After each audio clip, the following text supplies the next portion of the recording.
Come to Helmuth Ford, home of the lifetime powertrain warranty. Hi, this is Stacy from Shetler Insurance Services. Come see me on the east side of the square in Sigourney for all your insurance needs. The Watch Your Opera House in Watch Your, Iowa presents Bobby Simpkins' Elvis Tribute live this Saturday, September 20th from 7 to 9 p.m. Tickets are $25 for adults, $12.50 for 18 and under. Get your tickets at watchyouraoperahouse.org or at the door. Bobby Simpkins pays tribute to Elvis's great voice and generous personality and has won many awards with his Elvis Tribute. It's Bobby Simpkins' Elvis Tribute live this Saturday night starting at 7 p.m. at the Watch Your Opera House. The Keswick Tavern in Keswick, Iowa is the place to be this Saturday, September 20th during Keswick Harvest Day. From 11 to 4, stop by for lunch with the T&T special brought back from Teton Tobes. Dr. Spud's food truck will also be on hand with acoustic music by Adam Whitehead from 1 to 4. And from 8 p.m. to midnight, the band Full Circle will be playing at the Keswick Tavern. Plus all kinds of activities throughout the day in Keswick, Iowa for Keswick Harvest Day and fireworks at dark. Stop by the Keswick Tavern this Saturday during Keswick Harvest Day. Welcome to this edition of Morgan You Asked For podcast. Wednesday night, the 17th of September. We're actually getting rain, Trevor. It's like the first time in a while. We need it. Big weekend ahead. Ryder Cup. Iowa City Elks versus Oskaloosa Elks. Plus or minus a few others. But overall, that's kind of the core of it. Should be fun. Hopefully the weather stays good. It's kind of the next couple of days. We need the rain. As long as it doesn't come down, 5 inches an hour, it will surely help. But looking forward to it. We do want to touch. We can start here. It's been a somber week here for many people around the Oskaloosa community, especially our core group of friends here. Elks members, and then just, kind of core group of friends. We had a couple young ladies from William Penn, pass away from a car accident, including our friend Ryan Anderson's daughter, Sydney. Played sports at North Mahaska. They live in Grinnell. Just graduated last year's freshman at William Penn. The other girl was I believe, a freshman at William Penn as well, with two other people from William Penn that I don't know their status. I know they were hurt and taken to the hospital and everything. But just a terrible deal. I'm not the best of friends with Ryan, but we've went on golf trips together, and you've been with us, Trevor. With some of our really good friends here that are from here.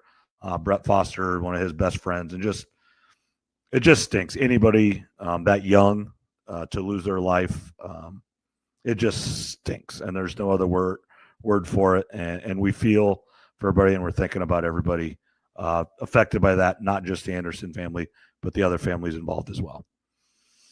Yeah, thoughts with all of them. That's just way too soon for any young person or people to go. And yeah, very sad for Ryan and his family. Again, thoughts, with all those. Southeast Iowa, Oskaloosa area, North Mahaska, and then, of course, the passing of Tommy Gillespie, Dave Whitfer, also Elks members, kind of in the same week, it feels like. So, yeah, kind of a, just a rough time for Oski and the surrounding areas. Yeah, with Tommy, I haven't known Tommy forever and ever, but, you always see him at the Elks. Always a good time, always great to talk to. Dave Whitfer, he's actually from pretty close to where I'm from, back home. I didn't know him then. He's obviously a lot older than I am, but he was a teacher there at Eddyville Blakesburg when I was a first-year teacher there. And, he was one of the people that got me to become a member of the Elks, played a lot of golf with him, sit up there on the corner of the Elks in his spot. And he's one that you could talk sports with and have a great conversation. And he was the person, the go-to person for a lot of the different games and, the baseball pools, the basketball stuff, the football playoff pool, just all that stuff. It just stinks. Both of them have had some health issues, but you were hopefully they get through that, or at least, make them a little bit better, and hopefully it was helping. But unfortunately, it does. There does come a time for all of us, and just think about all the people, their families, friends, and everybody around here in Oskaloosa that thought a lot about them and cared about them. Yeah, anytime you walked into the Elks, you knew Tommy was going to be sitting at the round table after he got finished with his round of golf, and then Dave would be up in his spot. I know he got me to join a lot of those pools when I lived back in Oski. The 13 pool for baseball. I wasn't a big baseball guy, but I got in that a couple years, and occasionally you'd walk in and he just randomly hand you an envelope with cash in it, and he did a great job of running all those fun pools up there. So yeah, it's going to be a lot different feeling walking in there from now on without those two there.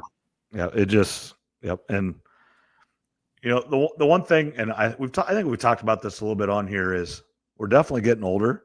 There's just more and more people that and you've known for a long time, and some of it, I've been in Southeast Iowa now more than 20 years.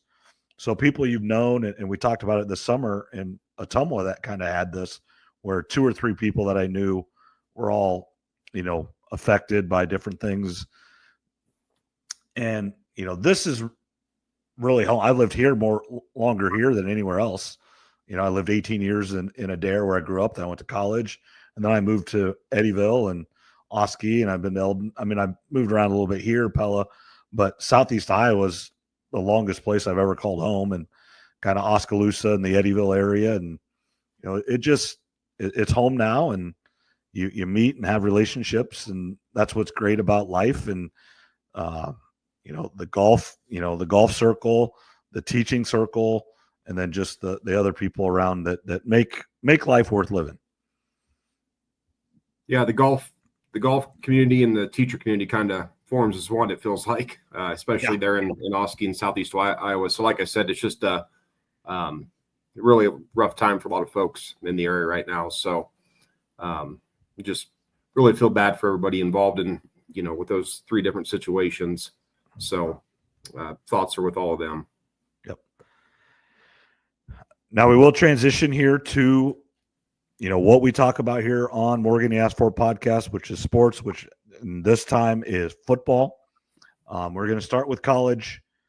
Do want to start with the record-breaking win, 206 for Kirk Ferentz, passing Woody Hayes, Ohio State's legendary quarterback or head coach. Most wins in Big Ten history. There, one awesome, great legend.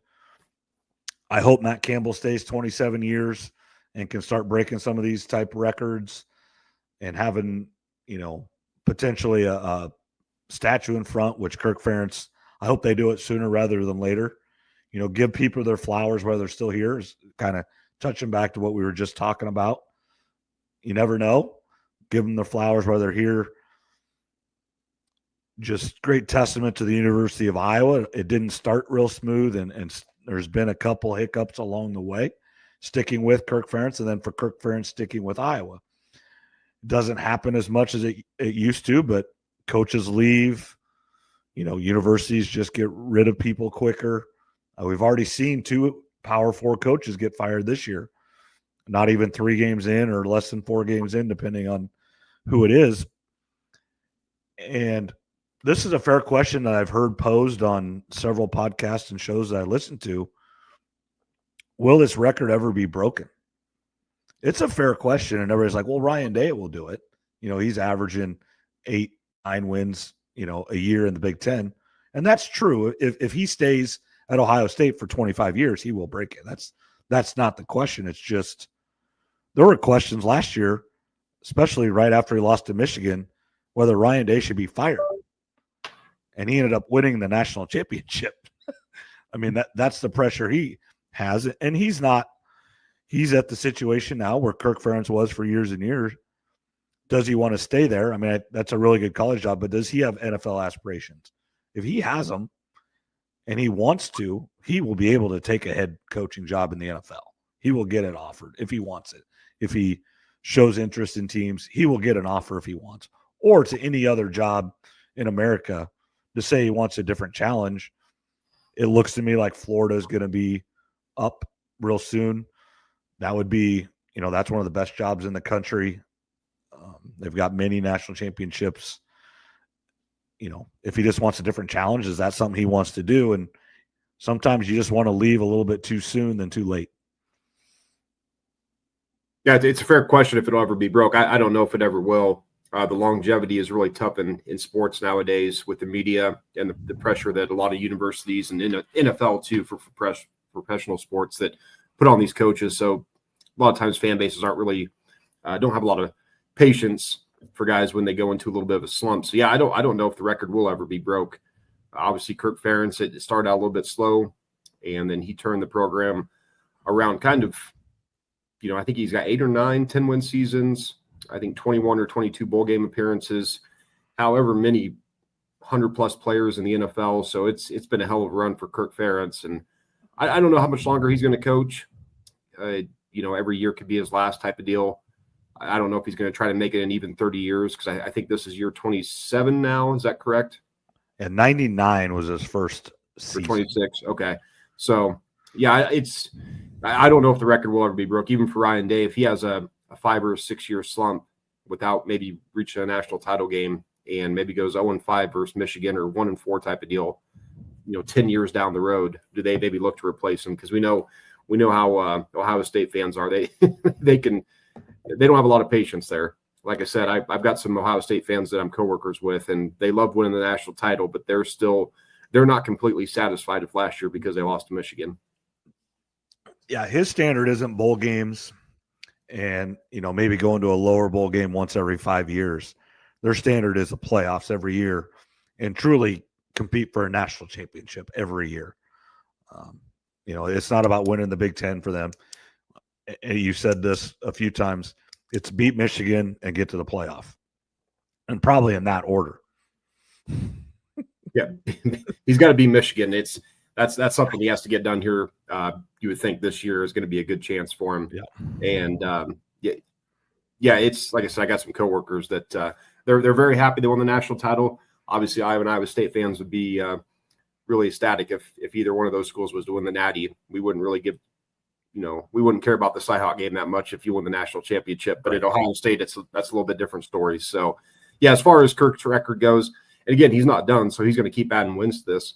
However many wins they get this year, and let's say he coaches 2 more years, he could get 20-plus more wins tacked on top of that where it's at right now. Yeah, and he said many times he doesn't have any hobbies. His hobby is football. So it's truly just when he wants to be done. And we've talked, unless the bottom completely falls out, which as long as he is there, I really don't see that happening. I'm not saying they're going to win 10 games every year, but I don't see a 2-10 or 3-8, 3-11 season coming from them. Their seal or their basement is maybe 6-6. I mean, I really believe that.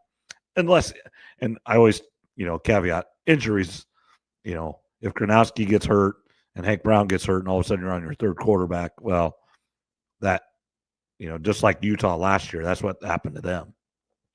And you look at so far this year, they're right back to, I think they're going to compete and be right there at the end of the Big 12. Last year, they were on their 4th, 5th quarterback, true freshman. You just weren't ready for that. Yeah, if Iowa goes down to a third stringer, I mean, I don't know if it's going to make a lot of a difference for the offense.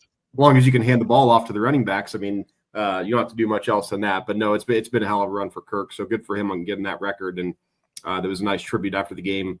All the players standing behind him. They had a good interview there on the field. And I've seen a lot of different tributes, videos, former players coming out and congratulating them. So, yeah, it's been a hell of a run, and you don't see that very often in sports where a coach lasts as many years as he has.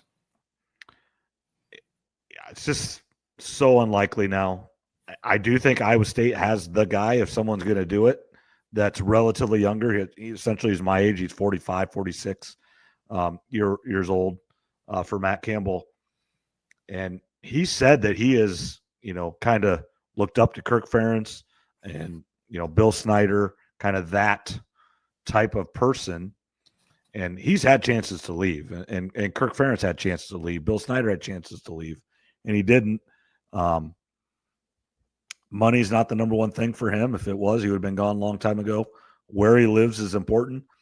I know it's kind of a touchy subject here in Iowa is if Ohio's in the Midwest, but when you think of the Midwest, when the people from the United States say the Midwest, Ohio is part of it. And he's from Ohio. He, has that same mentality, kind of, it's different than East Coast people, West Coast people, or people from the South. It's just different. Yeah, Campbell seems like he wants to stay at Iowa State a long time. So given his age and the track record that we've seen the past few years, he's got a long ways to go, but he's on the right track for now. So yeah, for Iowa, it was a nice win on Saturday. Speaking of that game specifically, not a whole lot to take from it. It's a team